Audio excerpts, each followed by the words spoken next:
So it's my first time doing such a kind of presser. I've never done such kind of a thing before because I don't believe it's necessary unless you're trying to push an agenda, of which I am today. So I've written a couple of pointers here that I'm going to talk about. So what we'll do is this, yeah? I'll speak, and then after that you can ask questions. Tuko sawa? Aya. So there's a lot that has happened yesterday night, the whole of yesterday, and yesterday night, and today as well. So I just felt like if I keep quiet and ignore, different people are gonna come up with different perceptions of myself. I've gotten calls from a couple of reputable individuals, a couple of respectable friends of mine. They're telling me, Obinna, be the bigger person, don't do anything, don't talk, just do it for the kids, do it for the kids. But now I'm keeping quiet. I've kept quiet for 5 years, and the way things are going now, a lot of people are starting to have perceptions. I'm not doing this to make myself look good, and I'm not gonna do this to make anybody look bad. That is not my intention for this presser. My intention is to just make that one lady who is seated in a boardroom somewhere who wants to give Obinna a job, not to go with the mentality for, Obinna, I saw what Obinna was doing. He's not a good person because he's done this and this and this. The truth needs to get out there. And maybe sometime, hopefully it will. But now, they just need to have a different understanding of everything that is happening, all right? So, this is where we're going to start. The court of public opinion has already crucified me. I've gotten so many insults from people who don't know me, which is okay by me. The maximum you can do is insult on social media, which is fine. If it makes you feel good, sleep well at night, ni sawa. Bora tu tusikutane. Because now you'll have to repeat it on my face. Anywho, side story. Now, I have to talk, so let's start. I've realized that a lot of people take kindness for weakness. When you're kind to people, when you're silent, people start assuming there is nothing you can do. Just bring the microphone. Yeah, when you're silent, when you don't talk, people start assuming, there is nothing this person can do, we can walk over them. Someone told me even if you lay down for people to walk on you, they'll still say you are not flat enough. Point in case, this particular situation about my kids, I've tried as a man. The best I want to do is to be a good dad and be in the lives of all my kids. That is why I even brought them to the public. I'm like, yo, I got crucified, I got insulted. Father Abraham, you did what? But I was like, it's okay. I'll do it diligently. Everything happened. I left someone a house with everything inside, not once, twice. So this was the second part that was happening. I left the house. What do you need? My hand. It's blocking the mic. So do I wear up with my hand? It's okay. Is he okay? You want to see the biceps? You want to see the guns? License. Okay, anyway, side story. So I left someone a house. I left someone a house with everything in it. Everything that I built.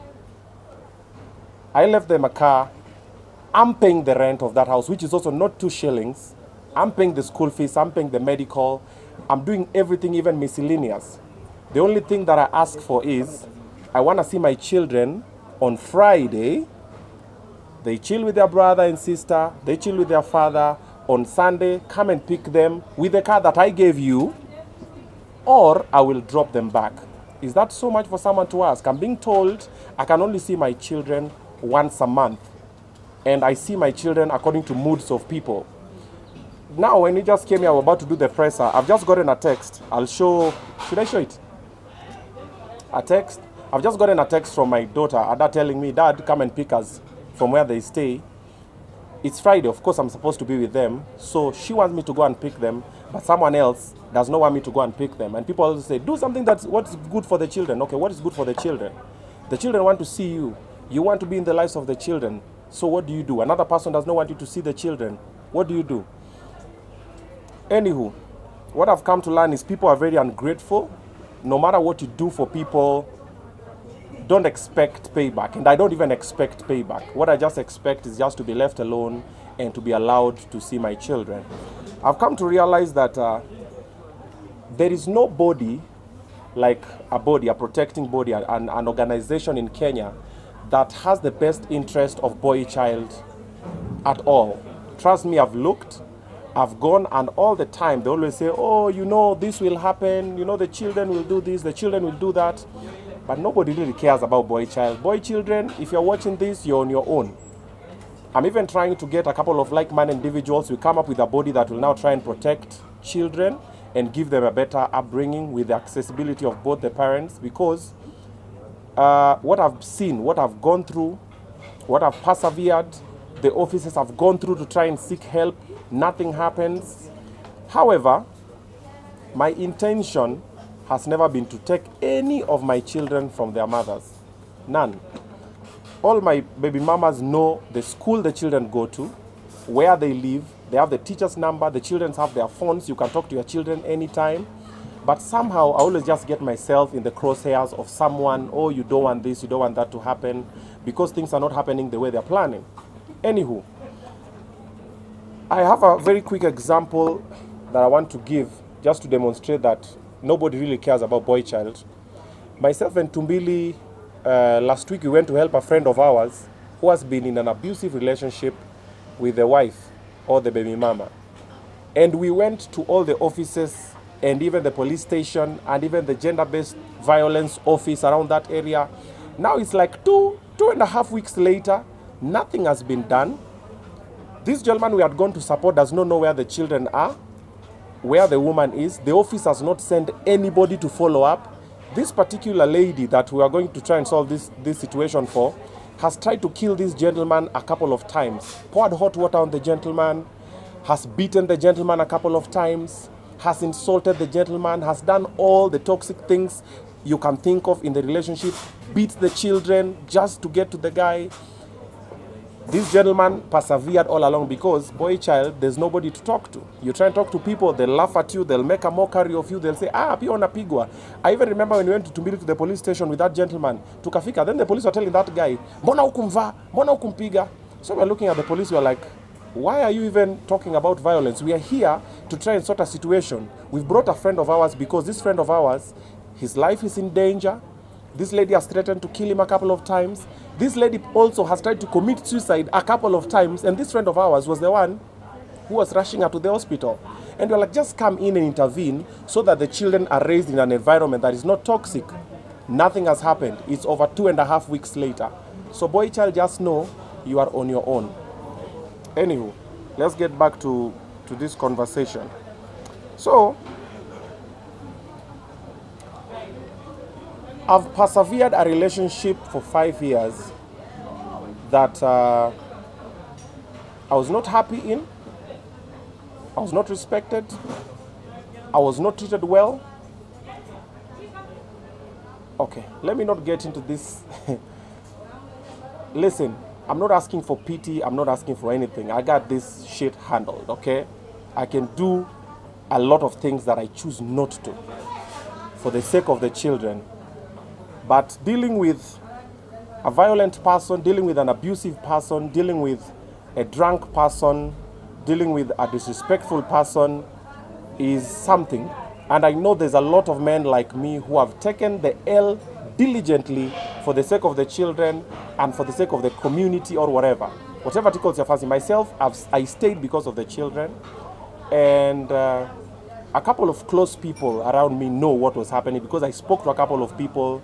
I've had numerous meetings for please talk to A, B, C, D. State this and this and this and this and this.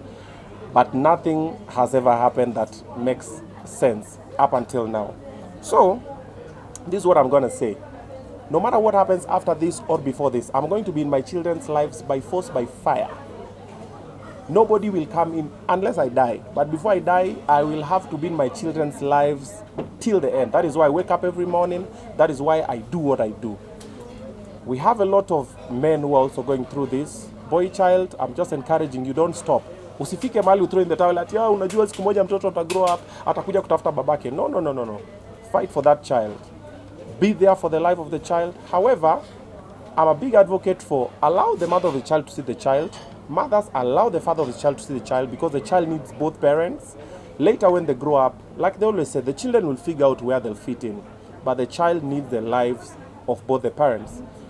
I don't understand why most baby mamas, when you normally have a disagreement with them, they always have these lines for, my child. It's never your child. It's your child, the two of you. It's never, you didn't give birth to the child alone. Consider what the child wants. And most baby mamas normally, when they have issues, it's never even about the child. It's normally about what they want as a person, what they prefer, what they like, what they feel good about, and everything. I've chosen silence a couple of times because I was trying to be the bigger person. So I said, keep quiet, ignore, nyamaza, behave like everything is okay, stay there for the children. And I kept on telling myself, don't leave. I have so many receipts on my phone. I have videos, I have pictures, I have conversations, I have voice recordings. Because through the period of the time that I was in there, when issues started, when the violence started and the abuse and everything, I just told myself, if she comes out and says Obinna was abusive to me or was violent to me, the whole public will sway and go like, yes, he's an idiot, he's a narcissist, he's a what, and the insults will come. So all I had to do was, the minute shit hit the fan, I pressed record and I kept quiet. I have all of them. I hope it will not get to a point where I'll have to release them. But if it happens that we're going to go to the court of law, I have all of them. And also my lawyer has all of them. I have videos of the kids being dragged by their... Okay. Let's talk about something else. Let me even put this aside. You know, I said when I called this meeting, I don't want to paint anybody in a bad light. I don't even want to sanitize myself. I can show you guys conversations here that, by the way, if anybody wants, I can show you off air when we finish. Just ask me, I'll show you I have all the evidence, but don't publish them anywhere, okay? So that I don't want to show conversations that will make me look good. And I don't want to show conversations or videos that will make me look good and another person look bad. And the reason why I started the YouTube channel for the kids always wanted a YouTube channel. And when we normally have dinner, when they come to my place, we have these weird, funny, unique conversations. And I was always just like, this thing can be nice. So I used to record on my Instagram stories. And then guys always like, we want to see Lola, we want to see Ada, we want to see Big Boss, we want to see Breezy. And I was like, okay, cool.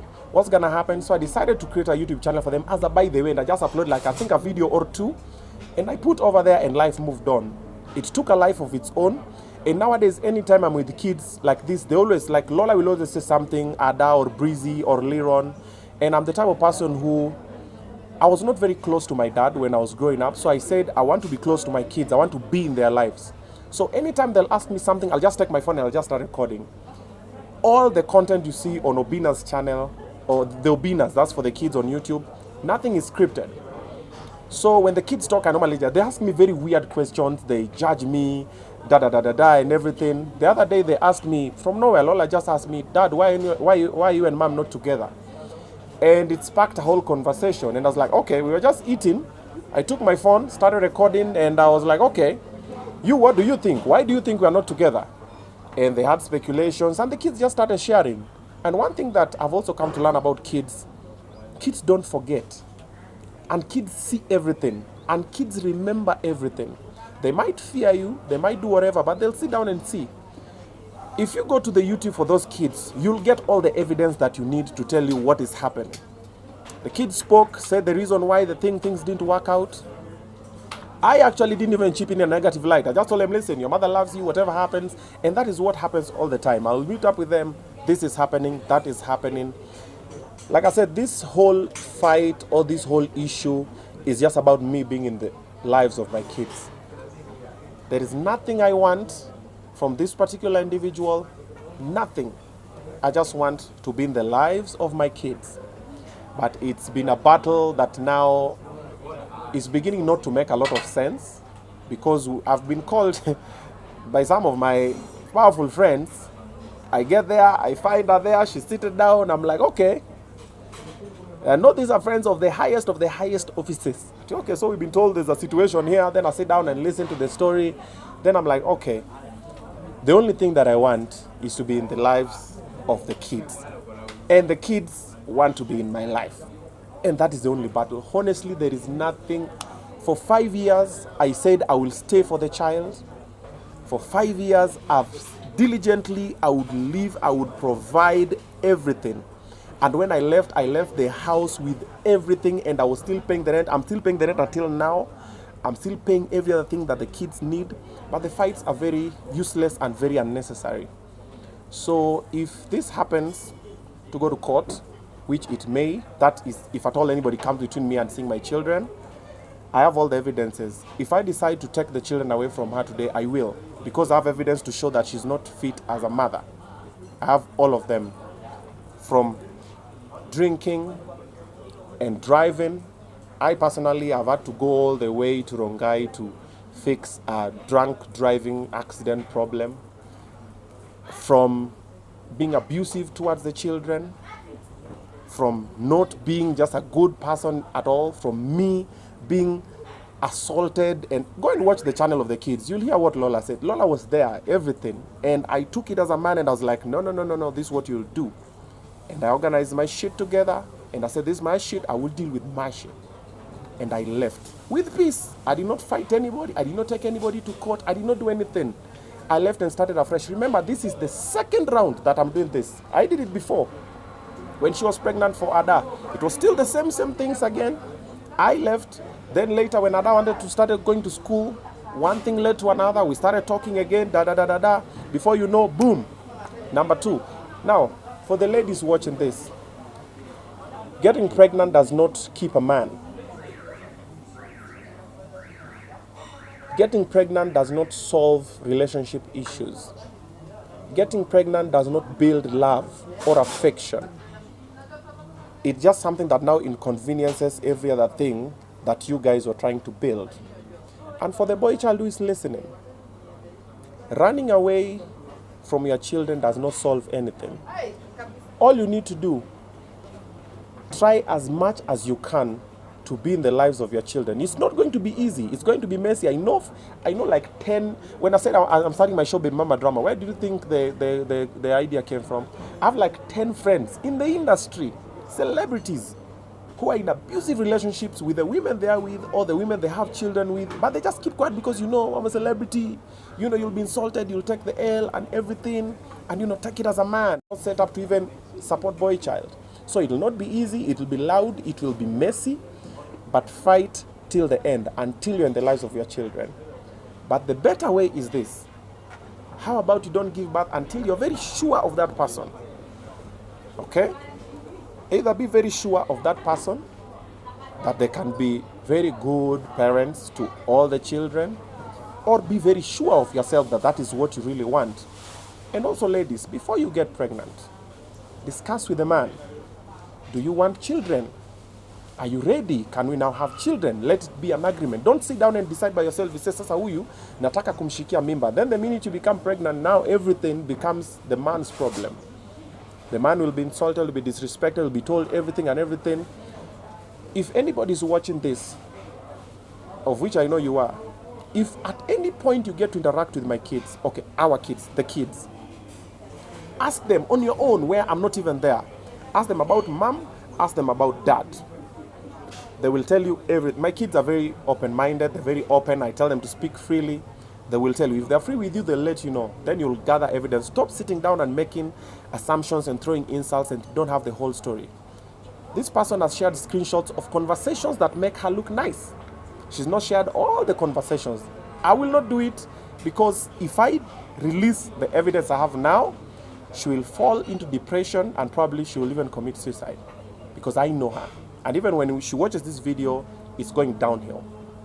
And I'm normally a major advocate for peace of mind.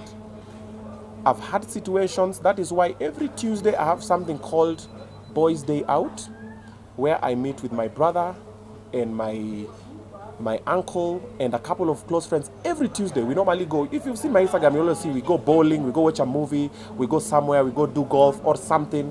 Why do we do this? For mental wellness. All this started when I was in this relationship. So I was like, okay, I'll not talk about it, but this is what I will do.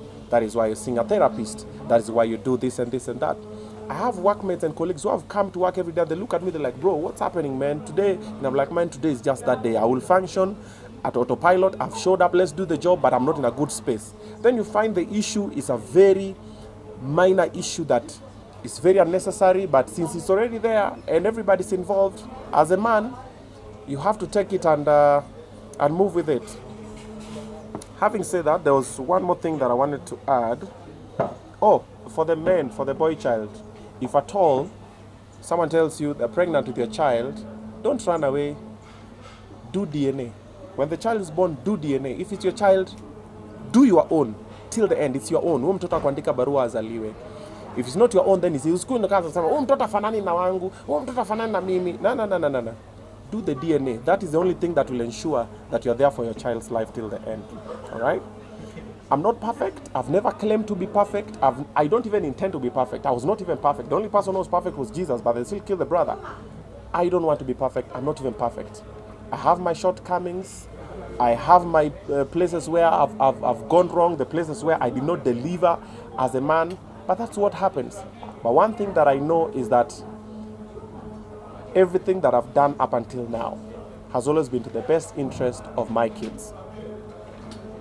For the men in such abusive relationships, don't stay, bro. Nobody will tell you this. Let me take the beatings today. You're in an abusive relationship. Ladies, a lot of people will talk to you. You have a lot of these bodies protecting you. Boy child, they have nobody protecting you. So let me be the punching bag. Bro, don't stay. You have a newborn. Oh, you know, but the child, don't. Bro, I did it for 5 years. You can see where it has gotten me until now. I haven't spoken all that while. But now, shit has hit the fan. Do not stay. Love and provide for the child from over there. Go to children's court immediately. They might help you, but chances high they might not help you. But find other ways, possible, legal ways to be in your child's life by force, by fire. But don't stay. Don't stay with an abusive person just, oh, you know, but you know. No. That woman will kill you. I've witnessed it. But anyway, we move. Now, remember that everything that you do has consequences. If you decide to go row with that lady, consequences.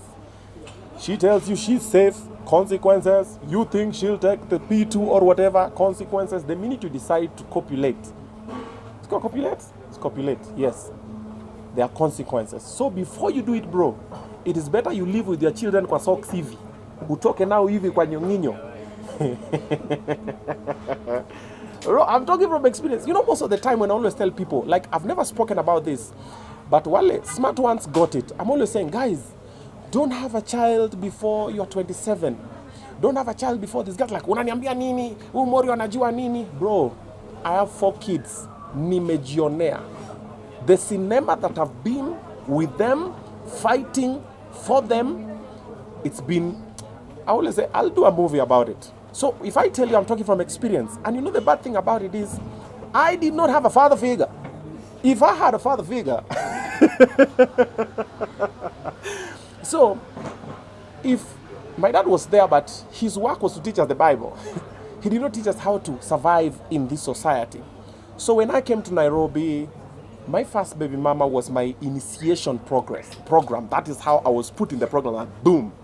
Like that's so everything was like, oh, okay, woo, god damn, woo, yeah, woo, yeah, before you know it, boom, baby.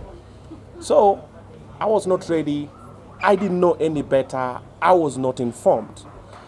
My firstborn is 12. My secondborn is going to 10.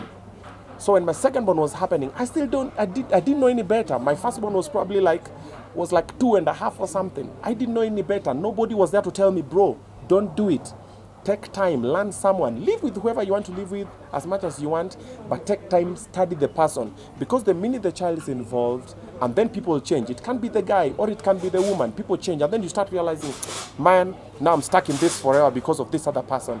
Now we have to do this forever.